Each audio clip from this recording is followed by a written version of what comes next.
Bismillahirrahmanirrahim. Assalamualaikum warahmatullahi wabarakatuh. Apa kabar semua? Semoga semua dalam keadaan sehat. Perkenalkan, nama saya Nurhalis Wahyudin. Saya akan mengajar mata pelajaran pemrograman dasar. Sebelum kita masuk di pertemuan 1, saya akan menjelaskan apa aja sih selama 1 tahun ini yang kalian pelajari di pemrograman dasar. Ya, berikut silabus pemrograman dasar tahun ajaran 2020-2021. Untuk total keseluruhannya ada 14. Namun di semester gasal ini, semester 1 ini kalian dapat 9 kompetensi dasar, pengetahuan, dan keterampilan.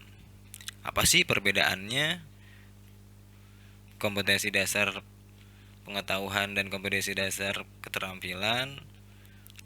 Kalau kompetensi dasar pengetahuan, kalian teorinya saja. Namun kalau di kompetensi keterampilan, kalian prakteknya.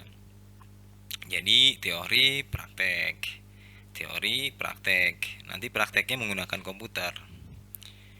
Ya, untuk di semester gasal ada 9 nih runtutan-runtutan yang kalian dapat. Yang pertama 3.1 menerapkan alur logika sampai seterusnya, sampai 3.9 menerapkan penggunaan fungsi.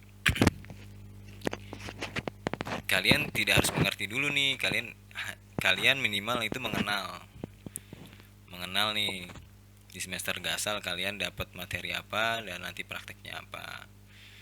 Ya, lanjut di semester genap totalnya 14, berarti sisanya 5.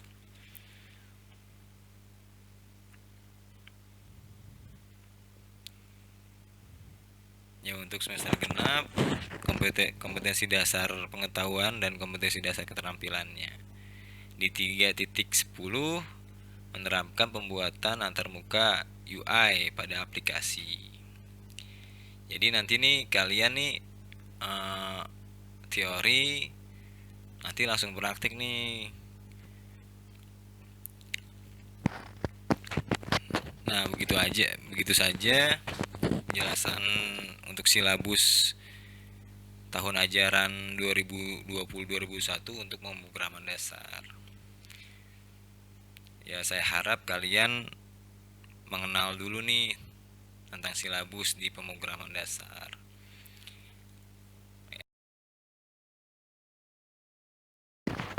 Ya, kita lanjut di pemrograman dasar. Apa sih yang dimaksud dengan pemrograman dasar?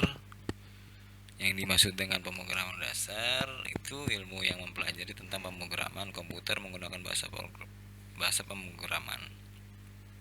Oke. Nah, di poin 3.1 ini kita menerapkan alur logika pemrograman komputer. Pertama yang kita bahas definisinya, definisi algoritma. Jadi definisi algoritma adalah sebuah susunan logis dan sistematis yang digunakan untuk memecahkan atau menyelesaikan suatu permasalahan tertentu.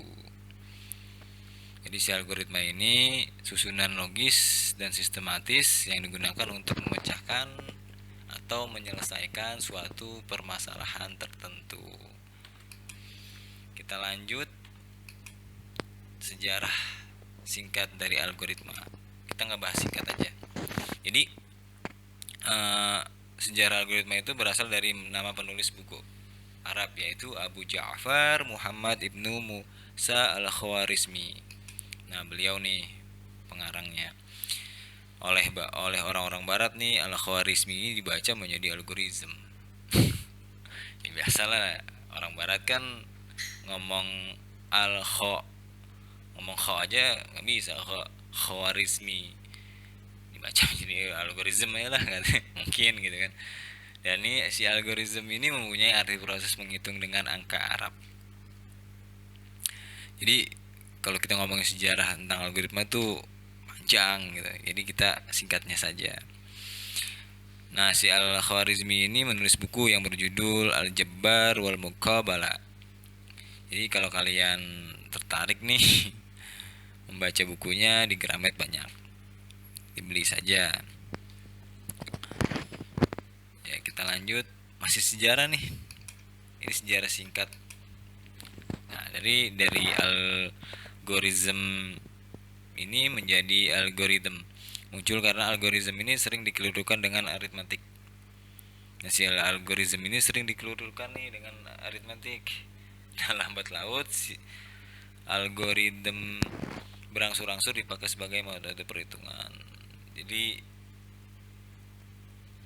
lambat laut nih dipakai nih sebagai metode perhitungan komputasi secara umum.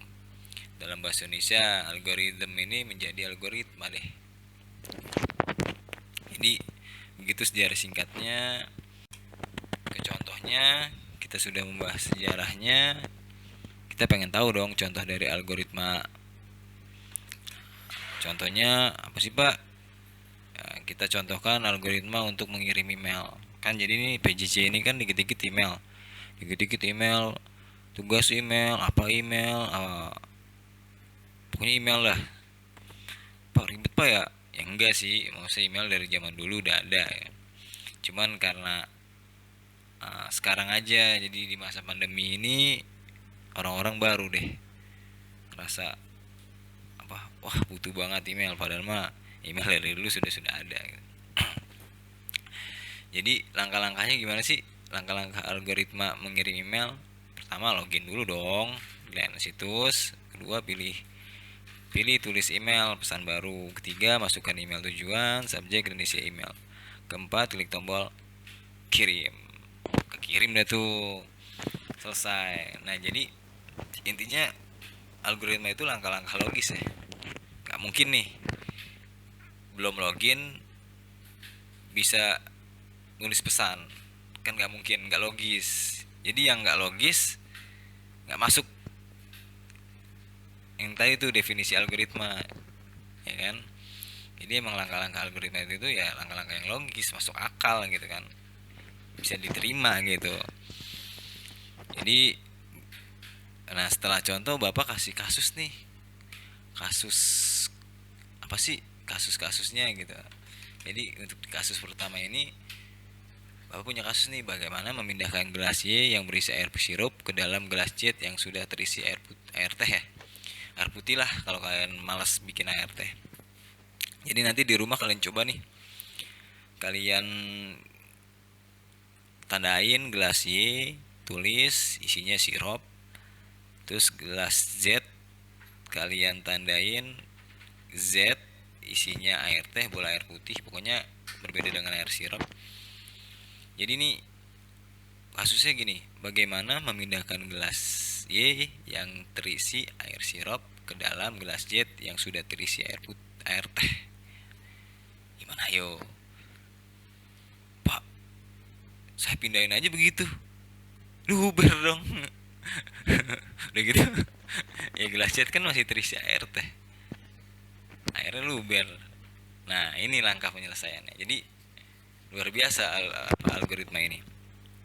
Jadi langkah penyelesaiannya ini, pertama yang kita harus siapkan itu ya gelas cadangan. Anggap gelas cadangan itu gelas kosong ya.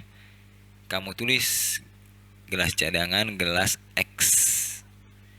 Wah, jadi ada 3 gelas nih, X, Y, Z. X gelas cadangan kosong, X gelas cadangan kosong, Y yang terisi air sirup, Z yang terisi air teh. Nah, langkah kedua apa Pak? Tuangkan air sirup dari gelas Y tadi ke dalam gelas X yang baru diambil nih, gelas cadangan nih. Nah, berarti gelas Y-nya menjadi kosong. Nah, ketika kosong nih, tuangkan air teh ya, mohon maaf, air teh dari gelas Z ke dalam gelas Y. Udah bisa dong dituang karena kosong. Y-nya udah dituang tuh ke X. Nah, gelas Z menjadi kosong. Nah, tadi kan kasus kita kan pengen menukar nih isi dari Y ke Z ya kan. Nah, ketika Z-nya kosong, langkah keempat, tuangkan air teh yang ada di gelas X ke dalam gelas Z. Nah, selesai dong. Nah, jadi kasus pertama terselesaikan masalahnya. Jadi kita memecahkan kasus. Cara menyelesaikannya tadi langkah-langkahnya. Jadi harus ada gelas cadangan. Gak bisa pakai 2 gelas yang terisi air, tumpah. Ya logis, saya masuk akal. Ya itulah algoritma.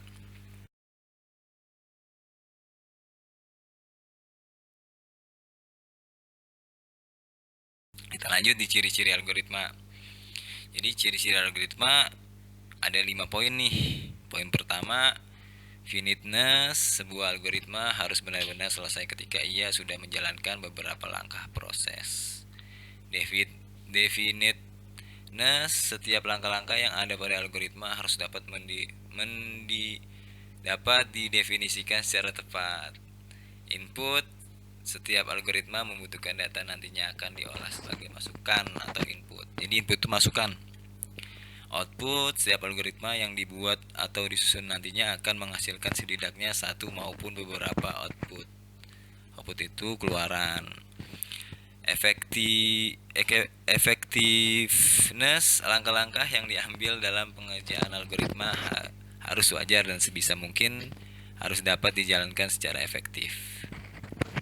Nah, ini ciri-ciri algoritma. Jadi ada 5 poin. Ya, kita next ya. Ciri-ciri sudah. Kita lanjut untuk membahas sifat algoritma. Jadi algoritma itu punya sifat. Gak cuma kita aja yang punya sifat. Jadi si algoritma ini punya sifat juga. Jadi sifat dari algoritma itu sedikit-dikitnya pertama tidak menggunakan simbol atau sintak dari suatu bahasa pemrograman tertentu. Yang kedua, tidak bergantung pada bahasa pemrograman tertentu. Maksudnya apa nih Pak? Tidak menggunakan simbol atau sintak? Iya, si algoritma itu tidak menggunakan simbol atau sintak tulisan dari suatu bahasa pemrograman tertentu. Terus dia juga tidak bergantung pada bahasa pemrograman tertentu. Notasi-notasinya dapat digunakan untuk seluruh bahasa apapun. Jadi algoritma ini notasi-notasinya nih dapat digunakan untuk seluruh bahasa apapun. Nah, ini kan teori nih, nanti prakteknya nanti kalian bakalan tahu sifat dari algoritma. Nah, yang terakhir nih, algoritma dapat digunakan untuk mempresentasikan suatu urutan kejadian secara logis dan dapat diterapkan ke semua kejadian sehari-hari. Nih, nanti Bapak kasih tugas nih. Si algoritma itu bisa nggak sih diterapkan di semua kejadian sehari-hari? Nanti di terakhirnya ya Bapak kasih tugas. Ya, kita udah sampai sifat, kita membahas struktur algoritma. Jadi nggak lengkap lah kalau kita ngomongin sifatnya, cuman nggak terstruktur gitu kan. Makanya ini kita bahas struktur dari algoritmanya. Jadi struktur algoritma yang pertama, ada inti dari algoritma adalah menemukan solusi dari suatu permasalahan. Jadi inti dari algoritma ini nih menemukan nih solusi dari suatu permasalahan. Intinya. Yang B, untuk menyelesaikan masalah. Menyelesaikan masalah nih si algoritma nih membutuhkan spesifikasi. Nah, yang tadi sifatnya nih input sesuai yang diperlukan, memprosesnya melalui serangkaian langkah-langkah dan menghasilkan output sebagai solusi dari permasalahan. Nah, nanti nih alurnya nih Bapak gambarin nih alurnya nih kayak gini nih. Nah, jadi masalah, algoritma, solusi. Proses ya. Masalah, algoritma, solusi. Masukan, algoritma, output. Masukan, algoritma, keluaran. Input, algoritma, output. Nah, jadi alurnya begini nih strukturnya. Jadi ada masalah, diselesaikan algoritma, menghasilkan solusi. Ada inputan, dipecahkan algoritma, menghasilkan output.